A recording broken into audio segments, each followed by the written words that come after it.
좀비를 아십니까? 여름에 특히 많이 보게 되는 프로가 있다면, 또 장르가 있다면 단연 공포물이 아닐까 싶은 생각이 드는데요. 우리나라의 공포물 계보를 굳이 따져본다면 처녀 귀신이나 물귀신, 달걀 귀신, 혹은 중국에서 수입되어 온 강시, 이 정도를 꼽을 수 있을 것 같은데요. 오늘날 공포물은 다른 귀신 필요 없습니다. 그냥 좀비 하나면 다 통합니다. 오늘날 가장 유행하는 그야말로 공포물은 좀비물이 아닐까 생각이 듭니다. 좀비는 사람입니까? 사람이 아닙니까? 좀비는 살아있는 존재입니까? 아니면 죽은 존재입니까? 좀비를 가만 보면 참 사람이라고 하기도 그렇고, 그렇다고 해서 사람이 아니라고 하기에도 조금 그렇습니다. 살아있다고 말하기도 좀 그렇고, 그렇다고 해서 죽은 존재도 아닌 것 같고, 살아있으나 실상은 죽은 존재, 아마 그것이 좀비가 아닐까 싶습니다. 몸은 분명 살아 움직여요. 그러나 영혼이 죽어버린 거예요. 그러니 내가 뭘 하는지도 몰라요, 왜 하는지도 몰라요, 어디로 가는지도 몰라요, 무엇을 하는지도 모르는 존재. 그저 다른 좀비들이 뛰어가는 대로 나도 열심히 뛰어가서 멀쩡한 사람 물어가지고 자기와 똑같은 좀비로 바꾸어 버리는 존재, 그것이 바로 좀비들입니다. 그런 면에 있어서 소위 좀비물의 출현은 오늘날 저와 여러분이 살아가는 이 시대의 특징을 적나라하게 보여줍니다. 모두가 한 방향으로 달립니다.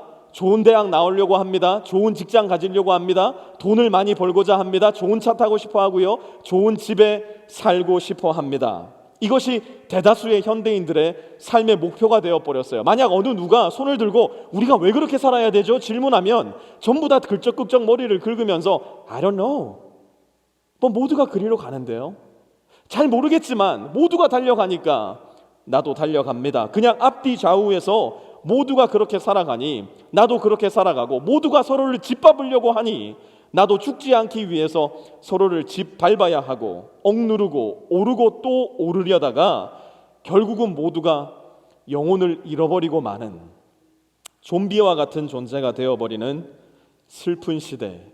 오늘날 좀비물의 유행은 어쩌면 우리 시대의 특징을 그대로 보여주는지도 모르겠어요. 그래서 저는 좀비물을 보면 좀비 자체가 무서운 것이 아니라 좀비라는 가공의 모형으로 대변되는 저와 여러분의 모습이 언뜻 비치는 것은 아닌가 하는 두려움 가운데로 빠질 때가 많이 있는 것 같아요. 그런데 여러분, 사실 이것보다 더 무섭고 두려운 일은 무엇이냐? 오늘날 이 시대를 가만히 보면, 조금 앉아서 가만히 생각해 보면 우리 교회 안에도 좀비와도 같은 일들이 많이 일어나더라는 거예요. 여러 교회 안에서 좀비 교회 같은 모습이 발견되더라는 거예요. 교회 안에 있는 성도들의 모습 가운데서 좀비 성도와 같은 사람들이 발견이 되더라는 겁니다. 특별히 오늘 우리의 본문 사대교회가 좀비라는 존재가 가공적으로 만들어지지도 않은 그때에 이미 2000년 전에 마치 좀비 교회와 같은 모습을 드러내고 있었던 것 같아요. 그래서 오늘 우리가 함께 이 사대교회를 살펴보면서 좀비 교회는 어떤 교회일까? 또 혹시 우리 교회 안에는 좀비 교회와 같은 모습이 있지는 않을까? 내 개인의 삶 안에는, 예수님을 믿는다고 말하는 내 신앙 속에는 혹시 좀비와도 같은 성도의 모습은 존재하지 않을까? 진중하게 살펴보는 시간을 가졌으면 좋겠습니다. 우리 1절 말씀부터 함께 살펴보도록 합니다. 사대교회의 심부름꾼에게 이렇게 써보내라. 하나님의 7 영과 7 별을 가지신 분이 말씀하신다. 예수님은 7 교회에 보내는 다른 여느 편지와 마찬가지로 자기에 대한 소개로 편지를 시작하십니다. 예수님이 누구신지 이 편지를 통해서 명확하게 드러내십니다. 7 별과 7 영을 가지신 분, 앞서 살펴보았지만 7 영은 7이라는 완전수와 영이라는 단어가 합쳐져서 완전한 영, 곧 성령을 일컫는 말이라고 말씀을 드렸습니다. 7 별은 소아시아 지역에 흩어져 있던 7 교회로 보내었던 7 메신저를 일컫는 말이라고 또 앞에 우리가 9절에서 살펴보았습니다. 7 영, 곧 성령, 그리고 7 별, 교회를 향한 7 메신저를 예수님께서 가지고 계시다는 이야기입니다. 성령과 말씀을 가지신 분, 곧 권위와 능력을 가지신 분이 바로 예수님이라는 말입니다. 그 예수님이 사대교회에게 이렇게 말씀하십니다. 1절 계속 이어서 봅니다. 나는 내 행위를 안다. 너는 살아있다는 이름은 있으나 실상은 죽은 것이다. 자기소개까지는 여느 편지와 다를 바가 없었는데 다른 편지와 다르게 예수님의 속도가 조금 빠릅니다. 다른 편지들에서는 예수님이 자기소개를 하신 뒤에 교회들을 칭찬을 해주시거나 위로를 해주셨어요. 너희가 고난을 잘 견딘 것을 내가 알고 있다. 내가 너희를 지켜주겠다. 예수님께서 말씀하셨는데 사대교회에는 그렇게 하지 않으세요. 자기소개를 하신 뒤에 바로 본론으로 들어가십니다. 예수님의 본론이 뭡니까? You are dead. 너는 죽었다. 예수님이 단도직입적으로 말씀하시는 겁니다. 지금 사대교회는 죽어가고 있었어요. 사대교회는 절체절명의 순간에 있었다는 이야기예요. 그러니 예수님이 애둘러 말씀하지 않으세요. 잘했다 칭찬하지도 않으세요. 바로 본론으로 들어가셔서 사대교회를 진단하고 계시는 겁니다. EBS에서 방영한 응급실 24시라는 프로그램이 있는데요.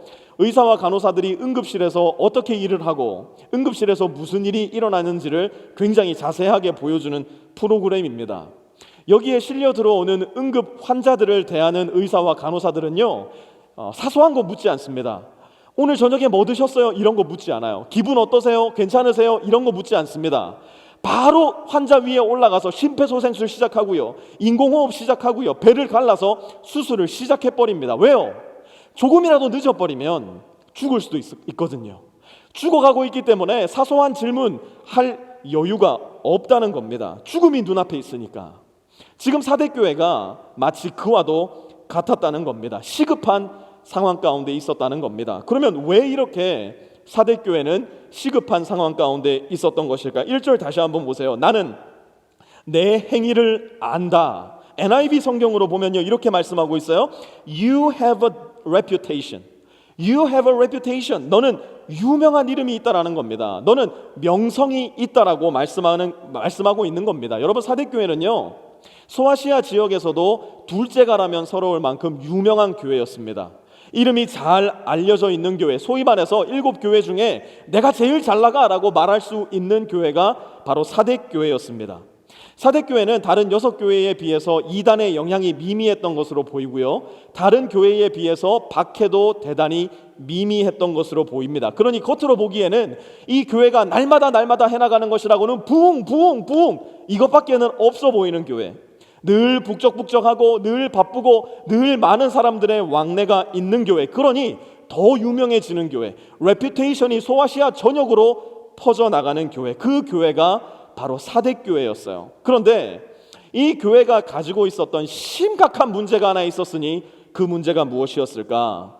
사대 지역을 비롯해서 로마 지역 전역을 장악하고 있었던 그리스 로마 신화, 그리스 로마의 문화, 그리고 그리스 로마의 유행을 전혀 분별해내지도 못하고 저항해내지도 못했다는 거예요. 그 모든 문화와 유행을 온몸으로 받아들여 버린 교회, 그래서 교회와 세상에 차별이 없어져 버렸던 현상이 일어난 교회, 그곳이 바로 사대교회였어요. 겉으로 보기에는 멀쩡해요. 겉으로 보기에는 너무너무 아름다워요. 겉으로 보기에는 소위 말해서 날마다 부흥을 이루어 나가요. 명성이 있어요. 사람들이 박수까지 쳐줘요. 그러나 그 당시 우상 숭배적인 문화에 전혀 저항하지 못하고 완벽하게 동화된 교회, 세상의 교회를 봤을 때 우리랑 똑같네 라고 이야기할 수밖에 없었던 교회, 그런 사대교회를 향한 예수님의 진단은 무엇이었는가? 너는 살아있다는 이름은 있으나 실상은 죽은 것이다. 예수님께서 그야말로 청청병력 같은 진단을 내려주고 계신 겁니다. 사랑하는 성도 여러분, 만약 우리 주님께서 오늘 이 자리에 서셔서 프리스코 세미한 교회를 보신다면, 더 나아가서 오늘 우리 주님께서 이 자리에 서셔서 우리 한 사람 한 사람을 바라보신다면, 그야말로 불꽃 같은 눈동자로 양날 검을 가지신 그 능력으로 우리의 속사람을 꿰뚫어 보신다면, 주님은 저와 여러분을 향해서, 또한 우리 교회를 향해서 어떤 진단을 내리시겠습니까?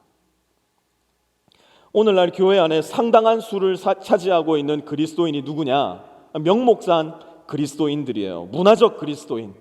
다른 말로 하자면 썬데이 크리스찬들입니다. 난 매주 예배 빠지지 않고 잘 드리고 있습니다. 전 헌금도 제법 잘 하고 있는데요. 교회에서 필요할 때마다 봉사도 잘하고요. 여러분 그렇게 하셔야 됩니다. 그것이 교회를 세우는 방법이에요. 그러나 거기가 끝이 아니라는 걸 우리는 잘 기억해야 됩니다. 우리의 신앙이 만약 교회 담벼락 안에만 머물러 있다면 어쩌면 우리는 명목상 그리스도인인지도 몰라요. 우리의 신앙이, 우리의 믿음이 교회 문턱을 넘어가지 못한다면, 교회 안에서만 칭찬받고 교회 안에서만 이름을 날리는 그리스도인이 바로 저와 여러분이라면 어쩌면 우리는 가장 위험한 신앙생활을 하고 있는 그리스도인인지도 몰라요. 그리스도인의 명성은 교회 안이 아니라 교회 밖, 내가 매일 살아가는 세상 속에서 얻어야 되는 것입니다. 와, 저 사람 왜 저렇게 손해보면서 사는가 했더니만 그리스도인이었구나. 야, 저 사람 돈을 어쩜 저렇게 자기한테 안 쓰고 다른 사람을 위해서 많이 베푸나 했더니만 그러면 그렇지 그리스도인이라서 그랬구나.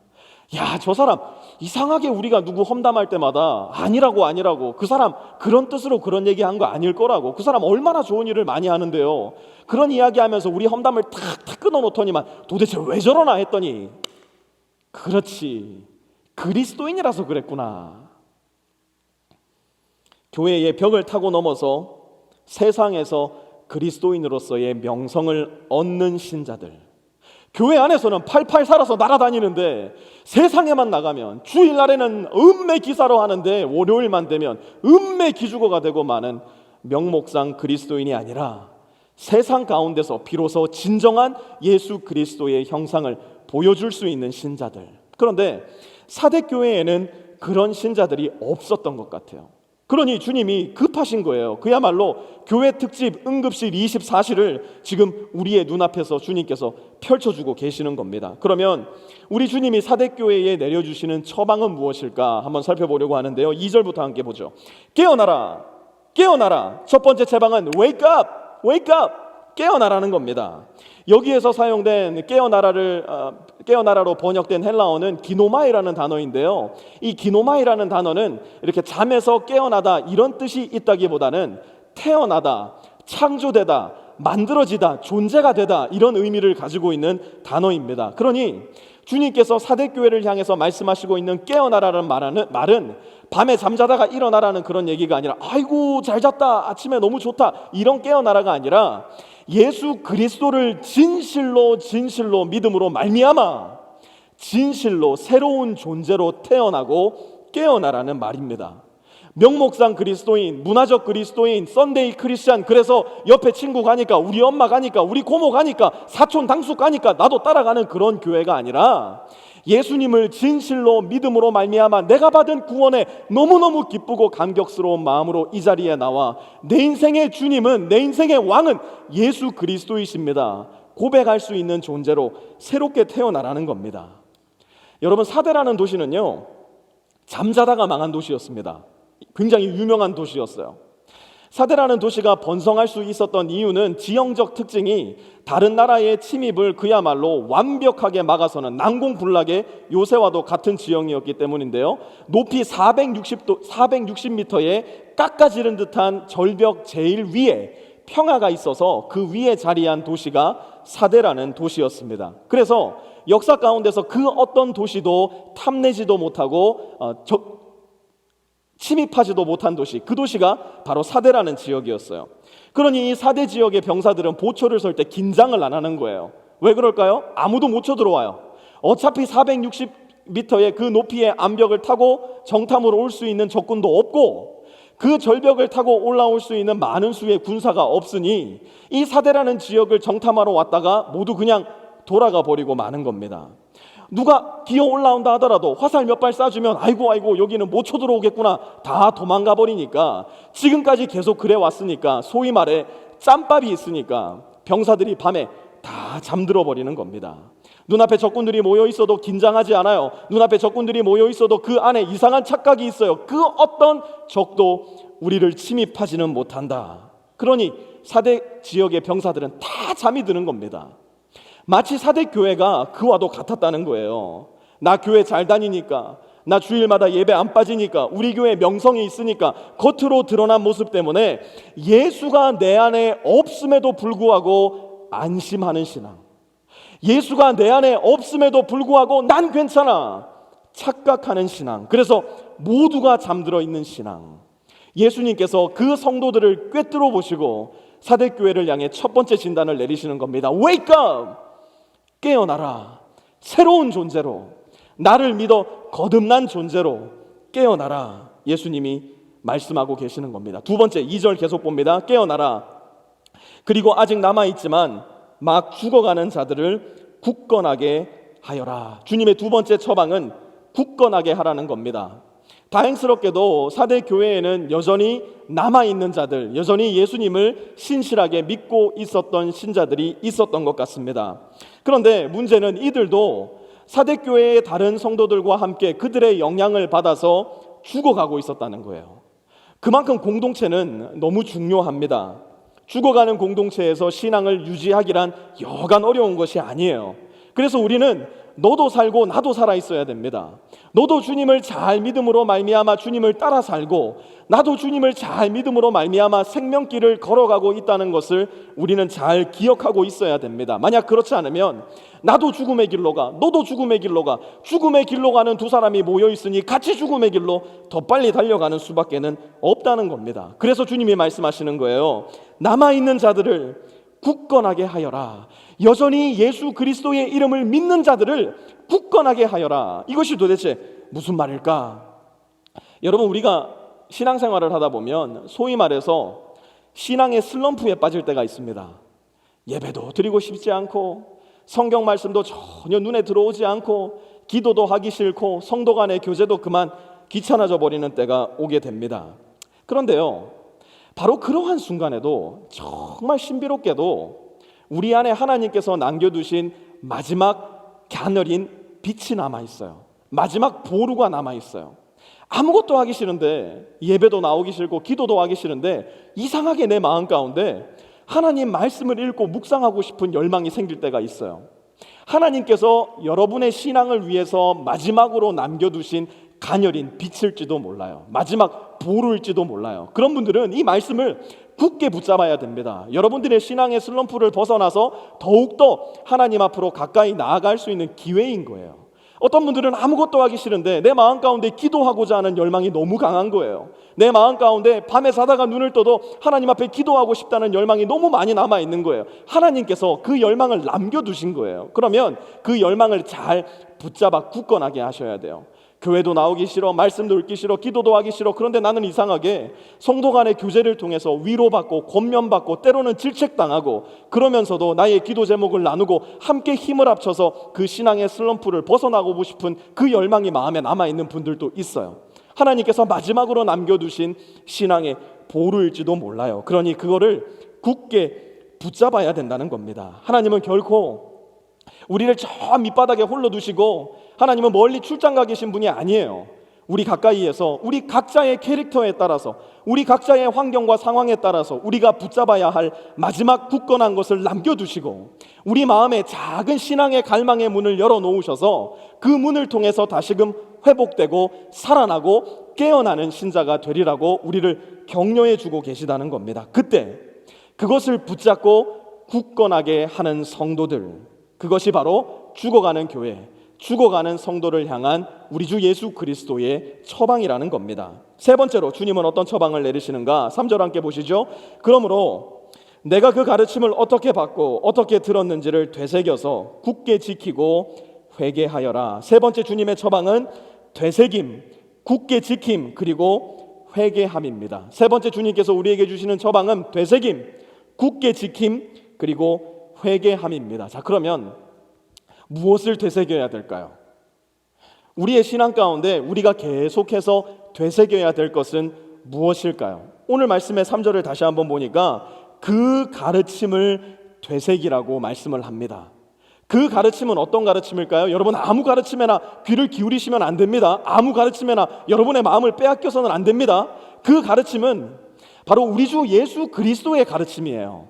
더 나아가서 예수 그리스도께서 지명해 주신 사도들의 가르침을 일컫는 말입니다. 예수님이 무엇을 가르치셨습니까? 사도들이 무엇을 가르쳤습니까? 간단하게 말하면 이겁니다. 우리 안에 죄가 그야말로 피 속 한 방울 한 방울에까지 속속들이 물들어 있어서 거룩하신 하나님 앞에 한 발자국도 나갈 수 없었던 존재가 바로 저와 여러분들이라는 거예요. 그게 예수님의 가르침이고 그것이 사도들의 가르침이었어요. 그러나 이야기는 거기가 끝이 아니에요. 우리의 그 깊고도 깊은 죄를 다 사하시기 위해서 예수님이 이 땅에 오셔서 우리가 죽어야 할 그 십자가 위에서 대신 죽어주셨고, 우리가 날 위해 대신 죽어주신 예수 그리스도를 믿을 때에 우리 안에 있었던 죄의 DNA가 예수 그리스도의 은혜로 말미암아 의의 DNA로 바뀐다는 거예요. 그래서 이제는 하나님 앞으로 나아가서 하나님과 동행할 수 있게 된 존재, 그것이 예수님의 가르침이고 사도들의 가르침이었다는 겁니다. 그것을 되새겨야 된다는 거예요. 우리가 날마다 돌아가야 할 곳, 날마다 되새겨야 할 것은 무엇인가? 십자가 앞에서 내가 어떻게 하나님 앞에 받아들여졌는지, 어떻게 새로운 피조물이 될 수 있었는지를 날마다 되뇌어야 돼요. 여러분, 10년 전, 20년 전 유스 수련회 때, 청년 수련회 때 제가 은혜 받고 예수 믿게 되었습니다. 그날만 예수 십자가 앞에 앉아있는 존재가 우리가 아니에요.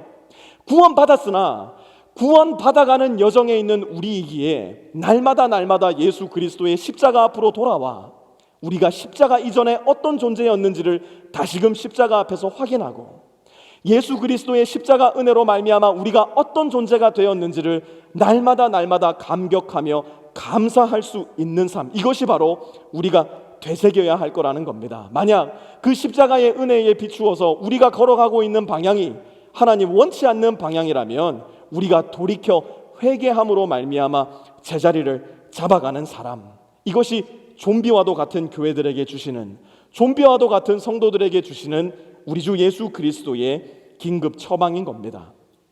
만약 우리가 이 말씀을 거절한다면, 만약 우리가 이 말씀을 받아들이지 않는다면 저와 여러분에게는 어떤 일이 생길까? 3절 후반절 계속 이어서 보도록 합니다. 만일 내가 깨어있지 않으면 내가 도둑같이 올 것인데 어느 때에 내가 내게 올지를 너는 알지 못한다. 여러분, 이 말씀을 신중하게 받아들이시기 바랍니다. 만일 네가 깨어있지 않으면 내가 도둑같이 올 것인데, 놀라는 거죠. 도둑을 만나게 된다면 어느 때에 내가 내게 올지를 너는 알지 못한다. 여러분, 저와 여러분은 예수님이 다시 오시는 그날 머리를 감싸며 오 마이 갓 절규하지 않기를 바랍니다. 예수님이 다시 오시는 그날 오 예스, 주님 드디어 오셨군요. 내가 이 날이 올 줄 알았습니다. 내가 주님 기다리고 있었습니다. 기쁨과 감사와 탄성으로 그 순간을 저와 여러분은 맞아들일 수 있어야 됩니다. 그러려면 성도 여러분이요, wake up, wake up. 저와 여러분은 늘 깨어 있어야 됩니다. 저와 여러분은 주님 안에서 늘 깨어 있어야 됩니다. 그런데 이 깨어 있는다라는 말이 너무 영적인 잘건이 되다 보니까 이제는 깨어 있는다는 게 무슨 의미인지도 잘 모르겠어요.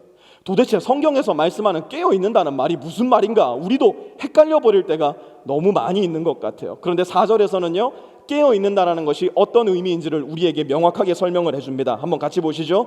그러나 사대에는 자기 옷을 더럽히지 않은 사람 몇이 있다.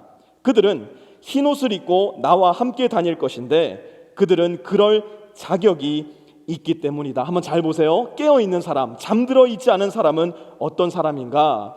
문화에 동화되지 않고 이 시대를 쫓아가지 않고 늘 깨어서 주님을 쫓아가는 성도는 어떤 존재인가? 자기 옷을 더럽히지 않은 사람, 흰 옷을 입은 사람들이 바로 그러한 사람들이라는 겁니다. 여러분 한번 생각해 보세요. 자기 옷을 더럽히지 않으려면 어떻게 해야 됩니까? 여러분이 입은 옷이 날마다 깨끗한 옷이 되려면 어떻게 해야 될까요? 어려운 질문은 아니죠? 굉장히 깊이 고민하시는 분이 계실 수도 있지만 굉장히 쉽습니다. 그날 입은 옷을 저녁에 집에 돌아가서 세탁기에 넣고 돌리면 돼요. 매일매일 입었던 옷을 깨끗하게 빨면 매일매일 깨끗한 옷을 입을 수가 있는 겁니다. 그럼 반대로요, 내 옷이 더러워지려면 어떻게 하면 될까요? 옷을 안 빨면 되는 겁니다. 한 달이 지나도록, 두 달이 지나도록, 1년이 지나도록 내 옷을 안 빨면 간단합니다. 내 옷 반드시 더러워지고 냄새나고 추한 모습으로 우리는 다니게 될 겁니다. 사대교회 성도들이 옷을 안 빤 거예요. 사대교회 성도들이 구원받아 속사람이 새롭게 되었음에도 불구하고 그 속사람의 옷을 한 번도 빨지 않은 채 살았다는 겁니다. 왜요? 게을러진 거예요. 구원의 감격이 없어진 거예요. 날마다 주님 앞으로 나아가야 되는데 그 일을 멈춰버린 거예요. 오히려 예수 믿기 전에 내가 가지고 있었던 세상의 모든 습관과 유행을 예수 믿은 후에도 그대로 따라하며 살아가고 있더라는 겁니다. 그러니 더러운 옷을 입고 살 수밖에 없는 거예요. 그러나 예수님과 함께 다닐 사람, 예수님과 함께 동행하는 사람들, 이 사람들은 흰옷 입은 사람들이라는 거예요. 그럼 이 흰옷은 도대체 우리가 어떻게 입을 수 있을까? 요한계시록 7장 14절 말씀으로 함께 가보도록 하겠습니다. 요한계시록 7장 14절 말씀, 우리 한 목소리로 이 말씀 읽어보도록 합니다. 함께 읽을게요. 시작. 그들은 어린 양이 흘리신 피에 자기들의 두루마기를 빨아서 희게 하였습니다. 다시 한번 큰 목소리로 읽습니다. 시작. 그들은 어린 양이 어떻게 희게 했다고요? 그 좋은 타이드로 팔아서 희게 한 게 아니에요. 락스물에 달가서 희게 한 것도 아니고요, 퐁퐁 섞어서 희게 한 것도 아니에요. 본문 다시 한번 보세요. 우리의 노력이 아니라 오직 어린 양 되신 예수 그리스도께서 십자가에서 흘리신 보혈의 능력을 믿는 사람, 어린 양 예수 그리스도의 보혈로 말미암아 저와 여러분이 입고 있는 속사람의 옷을 깨끗하게 할 수 있다는 겁니다. 예수님 앞으로 나아가서 예수님의 보혈의 능력을 믿음으로 말미암아, 신뢰함으로 말미암아 날마다 우리 속사람이 입은 옷을 깨끗하게 하는 사람들, 그 사람들이 바로 주와 함께 흰 옷을 입고 동행하는 사람들이라는 거예요. 그것이 하나님께서 저와 여러분에게 약속해 주신 구원의 유일한 방법이에요. 자, 그러면 우리가 그렇게 흰 옷을 입고 주와 동행할 때 우리에게 주시는 예수 그리스도의 약속은 무엇일까? 우리 5절 함께 봅니다. 이기는 사람은 이와 같이 흰 옷을 입을 것인데 나는 그의 이름을 생명책에서 지워버리지 않을 것이며 내 아버지 앞과 아버지의 천사들 앞에서 그의 이름을 시인할 것이다. 여러분, 이 말씀을 가만히 보면 조금 헷갈려요. 이 말씀을 배경으로 하고 많은 신학적 논란이 있는 것도 사실입니다. 어떤 논란이냐? 이 구절을 보니까 우리가 믿음 생활하다가 조금 예수님 마음에 들지 않으면 예수님이 우리 이름을 생명책에서 지워버리는 건 아닌가?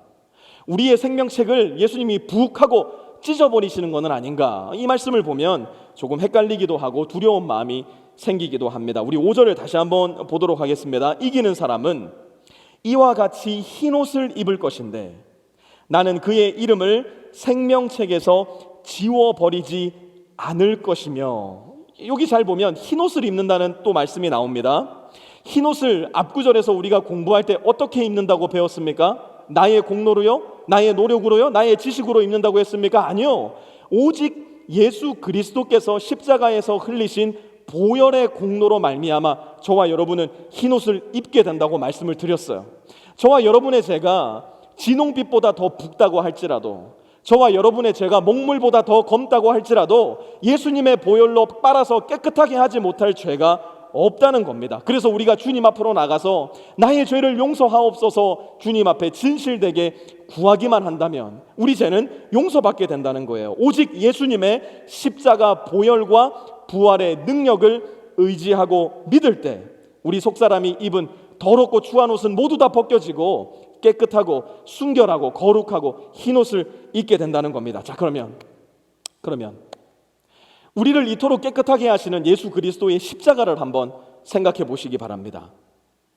예수 그리스도의 십자가가 저와 여러분의 공로나 노력이나 지혜와 지식에 기반하지 않고 오직 예수 그리스도의 은혜와 사랑에 기반하여서 절대로 흔들릴 수 없는 것과 같이, 그 흔들리지 않는 십자가의 은혜로 말미암아 저와 여러분이 구원을 받았기 때문에 우리의 구원은 우리의 공로나 우리의 노력이나 우리의 지식이나 지혜에 따라 좌지우지되지 않고 오직 예수님의 사랑과 은혜로 말미암아 굳건하게 우리를 지키신다는 겁니다.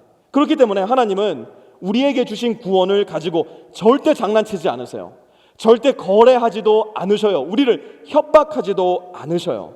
우리가 진실로 그리스도의 보혈을 의지하고 믿음으로 말미암아 구원받았다면 그 구원은 하나님의 손아귀에서 그 누구도 빼앗아갈 수 없는 완전하고 완벽하고 영원한 하나님의 약속이 되며 선물이 된다는 겁니다. 예수님은 이렇게 말씀하셨어요. 요한복음 10장 28절, 나는 그들에게 영생을 준다. 그들은 영원토록 멸망하지 아니할 것이요 또 아무도 그들을 내 손에서 어떻게 하지 못할 거라고요? 빼앗아 가지 못할 것이다. 예수님은 그분의 자녀가 된 사람들을 절대 빼앗기지 않으세요. 그분의 자녀로 삼아주신 자들을 절대로 나 몰라라 하지 않으신다는 얘기예요. 그것이 흔들리지 않는 영원한 능력과 권위를 가지신 예수님의 약속인 겁니다. 이어서 예수님은 이렇게 말씀하십니다. 5절 이어서 봅니다. 내 아버지 앞과 아버지의 천사들 앞에서 그의 이름을 시인할 것이다. 여러분, 저는 여러분이 성경을 읽으면서 여러분의 상상력을 많이 사용하셨으면 좋겠어요. 전혀 엉뚱한 쪽으로 상상력을 펼치면 안 되지만 하나님의 말씀의 권위 안에서 올바른 상상력을 펼친다면 성경을 읽는데 정말 많은 도움이 될 겁니다. 한번 상상해 보셔요. 예수님께서 하나님 아버지와 성령 하나님과 모든 천사들과 믿음의 허다한 증인들 앞에서 저를 인정해 주시는 거예요. 여러분을 인정해 주시는 거예요. 여러분을 알아봐 주시는 거예요. 그렇게 많은 허다한 천사가 있음에도 불구하고 여러분을 콕 찍어 말씀하시면서 I know you, I know you, I love you, I even die for you because I love you. 내가 너를 너무나 사랑하기 때문에 너를 위해 십자가를 졌지. 너는 나의 신부이고 너는 나의 진정한 자녀이지. 예수님께서 우리를 그 많은 천사들 앞에서 성부 하나님과 성령 하나님 앞에서 인정해 주신다면, 우리 밑바닥 용어로 얘기해 볼까요? 조금 아는 척 해주신다면 여러분 얼마나 영광스럽겠습니까?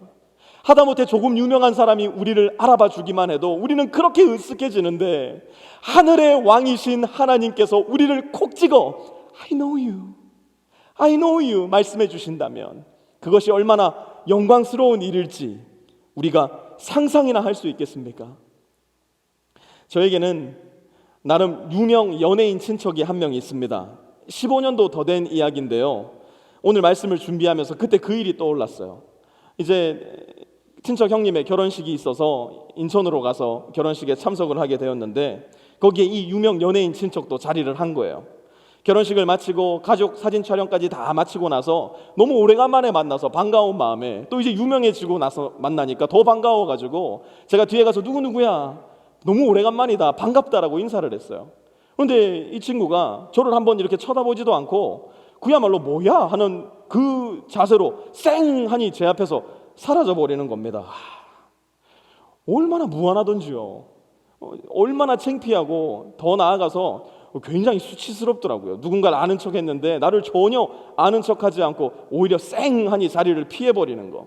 이제 피로 현장으로 가가지고 이 오촌 당숙 어른을 만나서 제가 이야기를 했어요. 따님을 아는 척 했더니 저를 그렇게 모른 척하고 쌩 하니 가버리더라고. 그랬더니 이분이 어디 가서 전화를 막 겁니다. 잠시 뒤에 돌아와서는 저에게 전화기를 건네주세요. 이게 내 딸이라고 하면 전화 받아보라고. 전화를 받았더니 그 유명 연예인이에요. 이렇게 얘기하는 거예요. 오빠인지 몰랐어요. 너무 오래간만에 만나고 너무 사람들이 아는 척을 많이 해서 세연님 무안할까봐 제가 얼른 자리 비켰어요. 미안해요. 이렇게 얘기하는 거예요. 전화를 끊고 났는데요. 제 뒤에서 빛이 나더라고요. 그래. 니네 알고 있었지. 니가 나를 모른 척하면 안 되지. 얼마나 자랑스러운. 옆에 아무도 모르는데 걔가 내 친척 동생이에요. 막 자랑하고 싶더라니까요. 모르겠습니다. 제가 원체 얕은 인간이라 그냥 연예인이 아는 척만 해줘도 그렇게 기분이 좋고 그렇게 영광스럽더라고요. 그런데 사랑하는 성도 여러분, 우리가 믿는 예수님은 진실로 온 우주의 창조주이시고 온 우주의 주관자세요. 저와 여러분이 믿고 있는 예수님은 모든 인류를 구원하시고 그 구원하신 예수 그리스도의 선물을 능히 끝날까지 지키실 수 있는 전능자세요. 저와 여러분이 믿고 있는 예수님은 지금도 모든 만물이 유일하게 인간만이 순종하지 않고 있지만 모든 만물이, 모든 별들이, 모든 천하가 순종하고 있는 만유의 주이세요. 그분께서 한 날 저와 여러분을 보시고 I know you, I know you, I know you, and I truly, truly love you 말씀해 주신다면 그날이 우리에게 얼마나 영광스럽고 감격적인 날이 될지 우리는 오늘 본문 말씀을 가지고 다시 한번 마음 가운데 되새기고 하나님을 향해 올바른 방향을 잡을 수 있어야 됩니다. 이것이 예수님께서 주님을 믿는 저와 여러분에게 주시는 약속입니다. 주님은 이렇게 사대교회를 향한 말씀을 마무리하십니다. 6절, 귀가 있는 사람은 성령이 교회들에 하시는 말씀을 들어라. 귀가 있는 사람은 성령이 어디에 하시는 말씀을 들으라고요? 사대교회 하나에만 말씀하신 것이 아니에요. 교회들, 1세기 당시의 교회들, 그리고 역사 가운데 존재했던 모든 교회들, 그리고 오늘 우리 프리스코 세미안 교회에 예수님께서 주시는 말씀이에요. 그러니 귀가 있는 사람, 이 중에 귀가 없는 사람 누가 있습니까? 우리 모두는 이 말씀에 귀 기울여야 합니다. 그리고 더 나아가 성령의 영감으로 쓰여진 모든 하나님의 말씀에 귀를 기울여야 됩니다. 여러분, 제가 주중에 페이스북에도 써놓았지만 우리의 신앙생활은 짬밥으로 하는 것이 아니라 약밥으로 하는 거예요. 무슨 약밥입니까? 구약밥과 신약밥으로 우리 신앙의 경주를 계속해서 해나가야 된다는 겁니다. 옷이 더러워지면 매일매일 빨아야 되듯이 우리의 영혼을 구약밥 앞으로 신약밥 앞으로 가져나감으로 말미암아 주님과 늘 동행함으로 주님의 보혈로 우리의 속사람의 옷을 깨끗하게 하는 사람, 그것이 우리가 해야 되는 주님과의 동행함이라는 거예요. 때로는 구약밥을 먹고 때로는 신약밥을 먹음으로 말미암아 주님의 손을 굳게 잡고 주와 함께 길을 걸어가는 것, 그것이 사대교회를 통해서 오늘 우리 프리스코 세미안 교회에게 주시는 우리 주 예수 그리스도의 명령이고 권면이고 생명의 길을 걷는 방법이라는 거예요. 다시 좀비 이야기로 돌아가 보겠습니다. 상상 속 가공 인물인 좀비는 살았지만 죽은 존재입니다. 왜 그렇습니까? 그 안에 영혼이 없기 때문에 좀비는 살았으나 죽은 존재예요. 마찬가지로 좀비 교회, 좀비 성도는 살았지만 죽은 교회이고 죽은 성도입니다. 왜 그렇습니까? 그 안에 살아계신 예수 그리스도가 계시지 않기 때문이에요. 늘 바쁘게 뛰어다니며 분주한 좀비이지만 그 안에 영혼이 없기 때문에 그저 죽은 존재에 불과한 것처럼 우리가 아무리 바쁘게 살고 아무리 많은 일을 해낸다고 하더라도 우리 안에 살아계신 예수 그리스도가 없다면 우리는 마침내는 죽은 존재로 판명받고 마는 가장 가련하고 절망적인 상황을 만나게 될 겁니다. 그러므로 사랑하는 성도 여러분이요, 늘 우리의 믿음의 근원 되시는 우리 삶의 중심이신 예수 그리스도의 손을 굳게 붙드시는 신앙생활을 해나가시기를 바랍니다. 그러면 보이지도 않는 예수님의 손을 어떻게 붙잡습니까? 우리는 물어야죠. 방법은 하나밖에 없습니다. 믿음으로 붙잡는 겁니다. 주님께서는 우리에게 주님께로 오는 방법을 믿음이라는 통로 외에는 주신 적이 없으세요. 예수님께서 우리를 위해 이미 하신 일, 십자가의 죽으심과 부활의 능력을 믿음으로 말미암아 우리는 주님의 손을 다시 한번 굳게 붙잡게 되는 거예요. 오늘도 주님께서 나를 통해 하시겠다고 한 그 말씀에 순종할 때, 믿음으로 말미암아 내 삶을 그 말씀에 던져 놓을 때 우리는 다시 한번 주님의 손을 굳게 붙잡게 되는 거예요. 마침내 내가 다시 오리라 말씀하신 그 말씀을 믿고 인내함으로 말미암아 주님의 다시 오심을 믿음으로 날마다 소망할 때 우리는 다시 한번 주님의 손을 굳게 붙잡게 되는 겁니다. 제 아무리 잘난 좀비라고 해도, 제 아무리 명성 있는 좀비라고 해도 좀비는 좀비입니다. 그 안에 영혼이 없으니까요.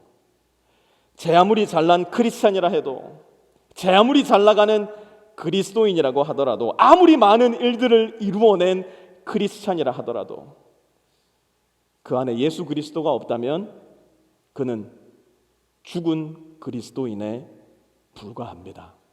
여러분, 조금 안 바빠도 괜찮아요. 조금 안 유명해도 괜찮아요. 조금 많은 일을 하지 못한다 해도 괜찮습니다. 그러나 예수 그리스도를 가지는 일에서만큼은 결코 실패하지 마십시오. 예수님의 손을 믿음으로 말미암아 늘 굳게 붙잡고 살아계신 예수님이 여러분 안에 늘 충만하게 거함으로 말미암아 살아있다는 칭찬을 들을 수 있는 성도, 그래서 날마다 살아계신 주와 함께 동행하는 저와 여러분 되실 수 있기를 우리 주 예수 그리스도의 이름으로 축원합니다. 사랑의 아버지 하나님,